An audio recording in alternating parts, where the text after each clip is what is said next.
Hi, I've missed you. I thought I'd just come over and we could do some drawing. I do want to show you some things, but don't worry, you don't need any fancy art tools for this stuff. You could use any kind of pen or pencil, marker, Sharpie, lipstick, ketchup and mustard. You could go for a walk in the park and find a stick and draw in the mud and the dirt for a little while.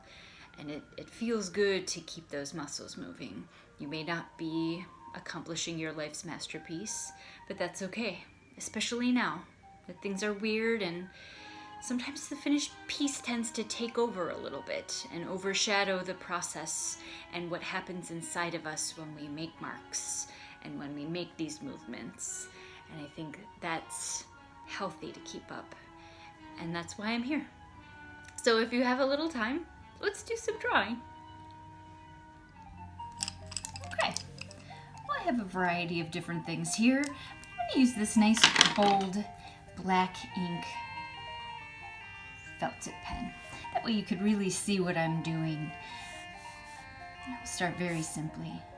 I'm just drawing 2 dots, and then I'll go back and forth and I'll connect those dots. I'll go a few times. And instead of looking at where the pen tip is, I like to look at where it's going, which is a good practice not only for your hand, but also for your eyes. If you're always looking ahead, you know where you're going, and it can be easier to get there. And not only going just side to side, let's practice up and down, up and down. And if things get squiggly, or if they get off kilter, willy-nilly, or any other such strange adjectives, that's fine too. Let's do a diagonal one. Oh, it feels nice. Get those muscles working. And then let's even try doing a longer one. So we're not just using our fingers and our wrist, but we're using more of our arm. Let's get our arm involved. Let's get the shoulder working. So, yes. And be mindful too, if you are touching the page with your hand, that's okay. But if I have some fresh ink here and I'm going over it, that can happen, which sometimes we want. Usually we don't. It's good to be intentional when things like that occur. Let's do some more here. And if we do this for quite a while, we could fill up the page, we could overlap some of them, and it turns into something quite interesting, actually. Quite interesting. I can even say, you know what, I want this dot to have a little bit more fun. Let's connect it with that one. And then let's also connect it with that one. And you can rotate your hand for better leverage, but you can also try going in different directions, but keep your hand in that same position. Rotating the wrist, rotating the arm can give you a different experience, can give you almost like a pendulum or a compass effect, where you're using the points of rotation of your body to make those marks. Let's even try one that's arced. Ooh, a little willy-nilly, but that's okay. And sometimes those stray lines look even more interesting than the ones that follow the rules. Let's try something else here. Okay, let's do circles. And let's start with some small ones. You can do some of them nesting, all built up in a row. Some of them can kind of break free. Let's make them big. And perfection is not very important right now. So don't worry about them looking a little bit narrower in some areas, or a little bit lumpy, or some of these loops that don't quite connect. That's fine. This is warming up those muscles. We're using the fingers for the small one. We're using the hand for the medium-sized ones. And then for the big ones, again, let's get our whole arm involved. Let's use the whole arm and the shoulder and really go for it. Let's go crazy with these circles. And if you have any big Amazon boxes you're going to throw away, any tarps that you no longer need, put it up on the wall. Get a nice fat marker and just go for it.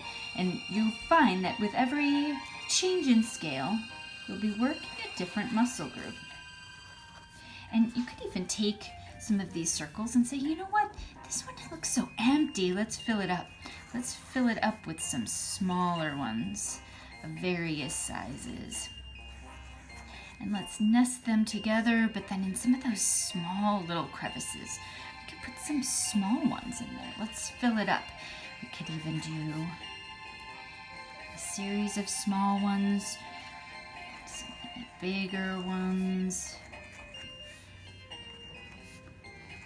And it doesn't have to be one and done. You can go again and again in that rhythm. And again, you're aiming for that specific pathway. You're aiming for that circle.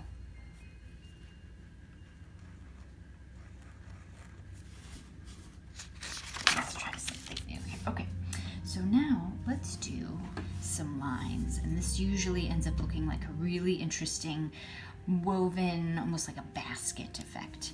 So I'm going to start by just making some parallel lines. Parallel lines. Try to keep them the same distance, and then maybe go further away, and then maybe as close as I can without them touching. I can do some diagonal ones.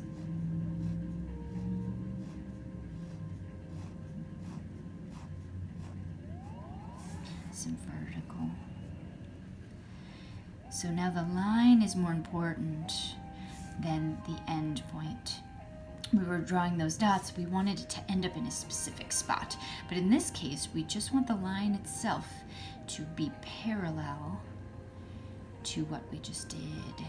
And this way we're training ourselves to not only really get that control over what our hand and what the pen is doing, but also we're responding to what we've just done. So this line right here is what I'm responding to when I make the next line, and the next line, and the next line.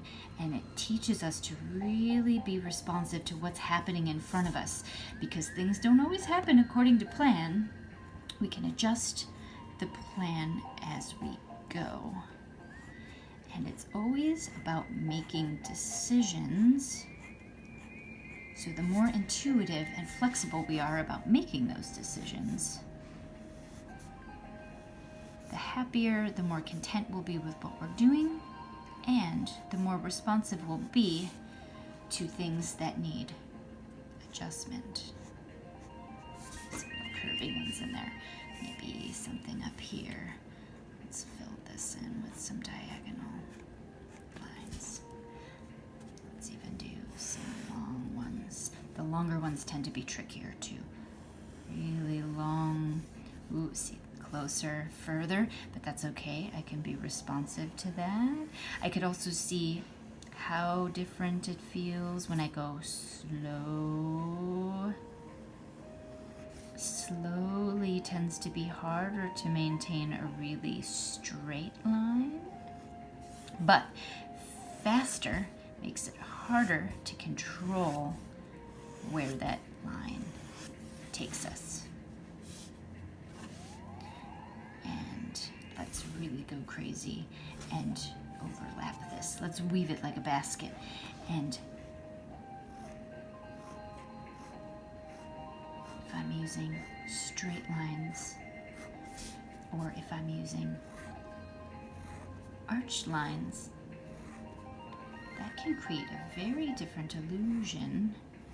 This starts to look like a tube, where this looks like a flat piece of woven wicker.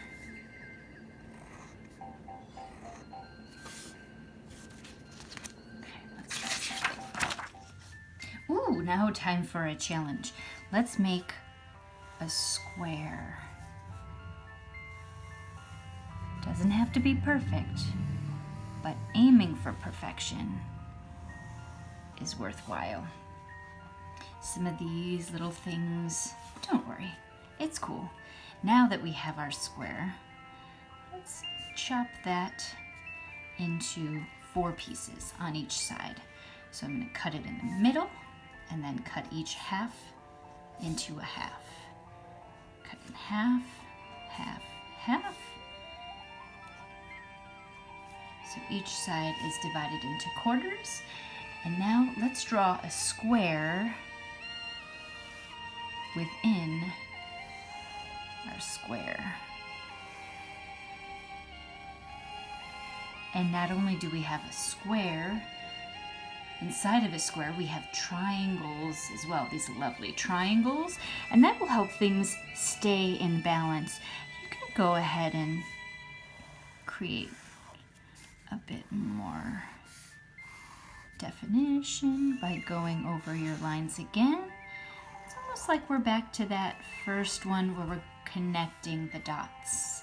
Let's try this again. Let's cut these in half and then cut those halves in half as well. Let's do that on each of the sides. And this one usually ends up looking really cool as it's happening and once it's finished, which keeps life very exciting as well. Ooh, some of these can get a little bit squiggly sometimes, but we could firm up those edges. No worries. No big deal at all. And sometimes having multiple edges on each line gives a little bit more depth. Oops, movement. Let's do this again. Half, half, half.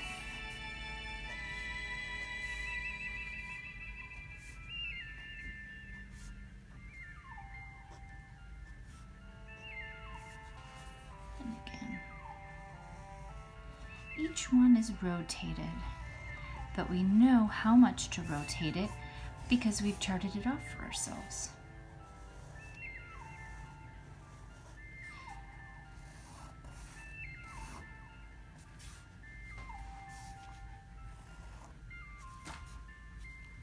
Cool, let's do one more. And it's also fun to see how small you can get your inner square to be. I remember in science class when they told me that you couldn't take half of nothing. So you can take a unit, an object, a number, and keep cutting it in half forever, and it'll never disappear because you can always take half no matter how small.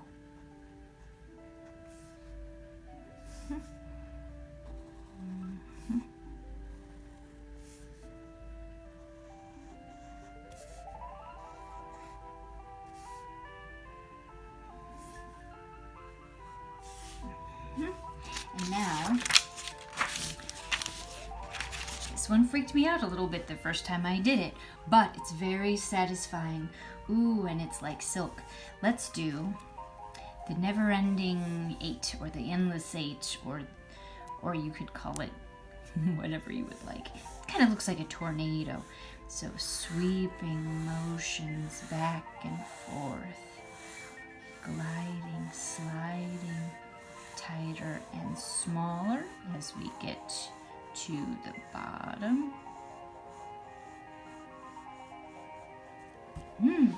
And let's try one that goes from the bottom to the top even.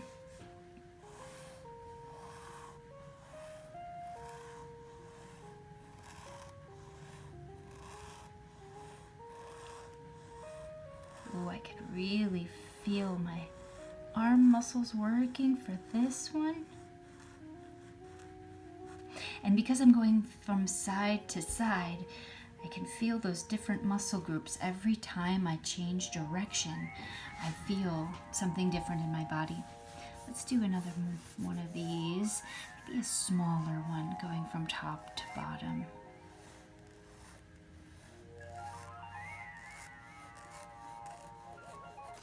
And I can even try one that's so tightly wound, I don't have very much space in between each layer at all, but I don't want them to touch. Oh, it's tricky. Let's do another one going upward. That was the one that really gave me trouble when I did this for the first time. Going up and over, and then up and up and up. Climbing that ladder up to the top of that beautiful cyclone. Ooh. Well, thank you for drawing with me, and I'll hope to see you again very soon. Stay safe, be well, have a good day.